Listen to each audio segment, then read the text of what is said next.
토트넘이 반등할 수 있을까요? 토트넘의 다음 경기는 금요일 새벽 5시 카라바오컵 4강 2차전입니다. 토트넘만이 아니라 아스날도 뉴캐슬과의 원정 경기를 치르게 됩니다.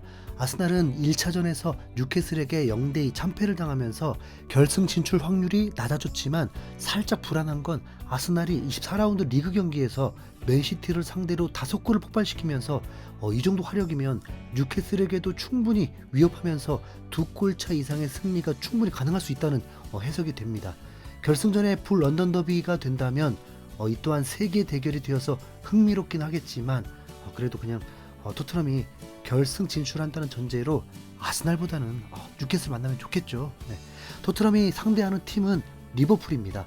1차전에서 홈에서 1대0으로 승리하면서 결승 진출의 기회를 얻었지만 실제 현실은 비관적으로 바라보는 전문가들의 예상이 더 지배적인 듯 보입니다. 그도 그럴 것이 리버풀은 리그 1위뿐만 아니라 챔피언스 리그도 1위로 16강 직행을 한 최강팀이고 토트넘은 리그 14위 팀이니까요. 거기다 리버풀 홈입니다. 손흥민은 리버풀 원정에서 승리를 경험한 적도 없습니다.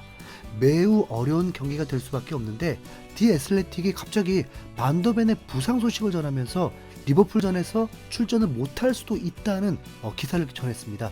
반더벤이 토요일 훈련 때 이상함을 느껴서 쉬었던 것이고 브렌트포드전에서 무리한 출전보다는 더 쉬면서 리버풀전을 대비하는 것으로 플랜을 바꿨던 것입니다. 어쨌든 반더벤이 온전치 않다라는 거죠. 이 또한 확정은 아닙니다. 반더벤은 프리미어리그 부상자 목록에 지금 포함되어 있진 않습니다. 그리고 엔지 감독의 선발 라인업에는 지금까지 예상 못한 깜짝 라인업이 많이 나왔기 때문에 어떻게 될지 솔직히 알 수 없습니다. 개인적으로는 반더벤을 출전시킬 것으로 보입니다. 오히려 입단한 지 일주일도 안 된 케빈 단조를 이 중요한 경기에서 반더벤과 호흡을 맞추게 된다면 그게 더 파격적이겠죠. 벤 데이비스와 아치 그레이가 라인을 내린 상황에서는 잘해주었기 때문에 리버풀 같은 팀을 상대할 때는 어느 정도 점유율을 내주는 것도 방법일 수 있습니다. 토트넘은 점유율을 내줄 때 오히려 더 나은 경기력과 결과가 나오기도 했습니다. 하지만 엔지 감독이 갑자기 오기가 생겨버리면 킨스키 골키퍼가 이적한 지 3일 만에 카라바오컵 4강 1차전에서 선발로 나선 것처럼 엔지볼을 가동시키면서 케빈 단조, 반더벤을 동시에 투입할 수도 있습니다. 네. 최소한 케빈 단조는 리버풀전이든 FA컵 아스톤빌라전이든 출전을 할 것으로 보입니다. 토트넘은 지금 매우 난감한 상황인데요. 리버풀과의 경기 후에 이틀 쉬고 또 FA컵에서 강호 아스톤빌라를 만나게 됩니다. 이 팀이 B클럽도 아닌데 챔피언스리그에서 16강 직행을 해버리면서 전력 강화에 힘을 썼고 레시포드와 아센시오, 디사시를 데려와 버렸습니다. 진짜 참 디사시는 토트넘에서도 원했던 수비수였는데 디사시가 토트넘을 거부했었습니다. 토트넘의 미래가 없다라고 판단했거나 현재 자원에서 센터백 경쟁이 너무 치열할 거라고 본 거겠죠. 아스톤빌라가 이렇게 겨울 이적 시장에 적극적일 줄은 진짜 상상도 못했습니다.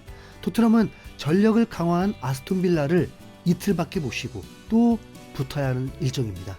정말 쉽지 않죠. 토트넘도 그래도 생존하기 위해서 이적 시장 마지막 날에 극적으로 공격수 영입을 성공시켰습니다. 확실한 건 토트넘 구단 엔지 감독 입장에서는 프랑스 출신 바이에른 뮌헨 소속의 19살 마티스 텔이 K리그 출신 18살 한국의 양민혁보다 더 낫다고 판단했습니다.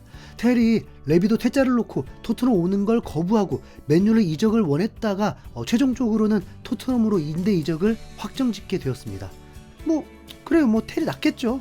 얼마나 나은 건데요. 참고로 토트넘 팬들도 텔 영입에 대해서 엄청 반기는 분위기는 아닙니다. 기대감이 그렇게 크지 않다는 거죠. 그럼 텔이 도대체 어떤 선수냐? 183cm 키에 스트라이커와 윙어를 볼 수 있는 프랑스에서 엘리트 코스를 밟고 올라온 선수입니다. 스타드렌으로 입단했었고 프랑스 리그 역대 최연소 데뷔전을 치르기도 했습니다. 그만큼 기대감을 많이 받은 선수인데 2022년 바이에른 뮌헨이 3천만 유로가 조금 안 되는 금액으로 계약기간 5년으로 텔을 영입을 했습니다. 텔이 첫 시즌 리그 출전은 22경기, 선발은 딱 한 번뿐이었고 컵대회까지 포함하면 6득점을 했습니다. 나이를 떠나서 그냥 벤치 자원입니다. 그리고 2023년에는 기대감이 부풀었겠지만 뮌헨이 케인을 영입하면서 완벽한 백업 선수가 되었습니다. 분데스리가에서 30경기 중에 선발은 6경기, 다른 대회까지 포함해서 41경기에서 출전해서 10골 6도움을 기록했습니다. 뮌헨이라는 강팀 소속이다 보니까 뭐 덕을 본 게 있겠죠. 네. 그래도 18살에 이 정도 활약을 한 건 본인도 성공 가능성을 봤겠지만 하필 콤파니 감독이 뮌헨 감독이 되면서 입지가 완전 줄어버렸습니다. 케인은 다치지도 않고 그나브리, 코망, 사네, 올리세 같은 선수들이 딱 버티고 있으니까 기회가 좀처럼 오지 않고 오히려 경기에서 실수들이 많이 나오면서 경험 부족이 적나라하게 드러나기도 했습니다. 아무리 빅클럽에 소속되어 있어도 19살의 선수가 벤치만 있게 되면 성장이 더딜 수밖에 없죠. 마티스텔은 절대로 슈퍼스타가 아닙니다. 그랬으면 파리올림픽에서도 예비 명단에 들어야 하는 게 아니라 주전으로 활약했어야죠. 네. 뮌헨이 영입을 했던 만큼 뭐 어느 정도 검증은 됐지만 스피드 좋고 슈팅력 좋다일 뿐 무어와 뭐가 그리 뭐 다를지 모르겠습니다. 텔은 스트라이커로서도 부족한 부분도 많다고 합니다. 그렇다면 지금 텔은 사실상 베르너 대신 들어온 선수이고 손흥민과 함께 활약이 아닌 손흥민 백업으로 출전을 한다는 거죠. 그럼 손흥민 백업으로 임대 후 6천만 유로 몸값의 선수를 영입했다? 그건 토트넘을 너무 과대평가하는 겁니다. 빅클럽에서나 일어날 일이지 토트넘은 부상자까지 포함한 공격진 멤버는 충분히 지금 보유하고 있습니다.